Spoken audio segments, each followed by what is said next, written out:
इस देश के प्रधानमंत्री भरे मंच पे खड़े होकर अपने पद की गरिमा, अपने पद की गंभीरता को आधार बनाकर आपके सामने रख रहे हैं, यही बात कर रहे हैं ये, तो आपको हंसी क्यों नहीं आ रही है?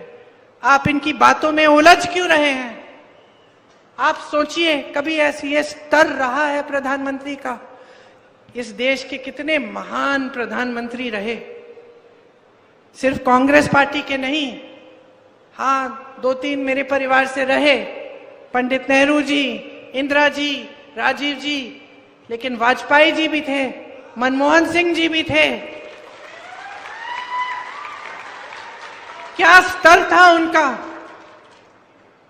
और इन्होंने स्तर इतना गिरा दिया है कि चुनाव के सामने ये कहने के बजाय कि मुझे वोट दीजिए, मैंने 10 सालों में ये काम और ये काम किया है, आपके सामने आकर कहते हैं फिजूल की बातें कि कोई राजनीतिक दल आपके गहने एक्सरे की मशीन से चुराएगा। मजाक समझ रखा है इन्होंने। हंस रहे हैं, लेकिन सिर्फ ये हंसी की बात नहीं है, गंभीर बात है कि आपने इनके लिए इतना आसान बना दिया है सब कुछ। ये सोचते हैं कि जवाबदेही ही नहीं है, ये सोचते हैं कि सत्य की भी जिम्मेदारी नहीं है देश के प्रति। ये सोचते हैं कि आपके सामने आकर कुछ भी झूठ बोल लें, कभी इंदिरा जी के बारे में बोलेंगे, कभी मेरे पिताजी के बारे में बोलेंगे, कभी पूरे परिवार के बारे में कुछ झूठ बोल देंगे, वो तो अलग बात है, ठीक है बोलने दीजिए। हम उनके खिलाफ हैं, हम उनके बारे में, उनकी सच्चाई आपके सामने लाते हैं, हम उनसे लड़ते हैं, हम आपके लिए लड़ते हैं, तो हमारे बारे में बोलेंगे, बोलने दीजिए।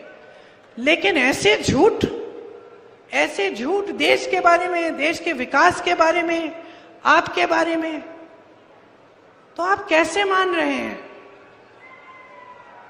तो जो कठोर बात मैं कहना चाह रही हूं वो ये है कि 10 साल आपने ऐसे निकाल दिए हैं, अगर फिर से आपका वोट इनके पक्ष में जाएगा तो तैयार हो जाओ, 5 साल और भुगतोगे।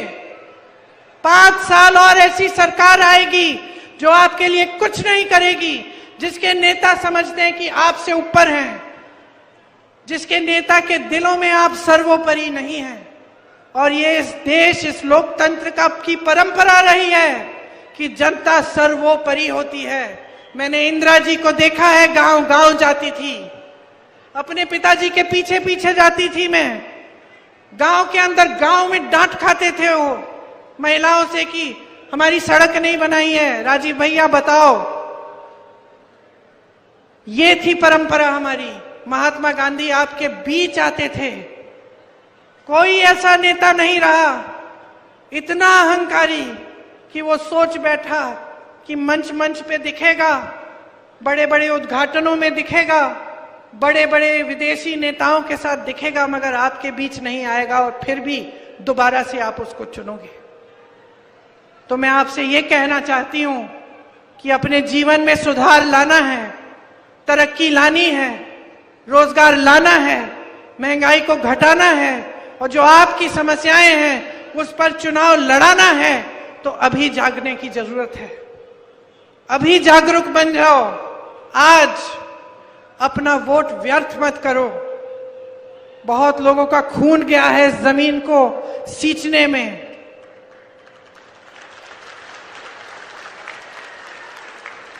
इस देश को आपने बनाया है। आप जब खेती में मेहनत करते हो तो सिर्फ अपने परिवार को नहीं खिलाते हो, पूरे देश को खिलाते हो। आप जब जवान बनते हो, सरहद पे जाते हो, तो पूरी देश की रक्षा करते हो। मेरी बहनें, जब आप नई पीढ़ी को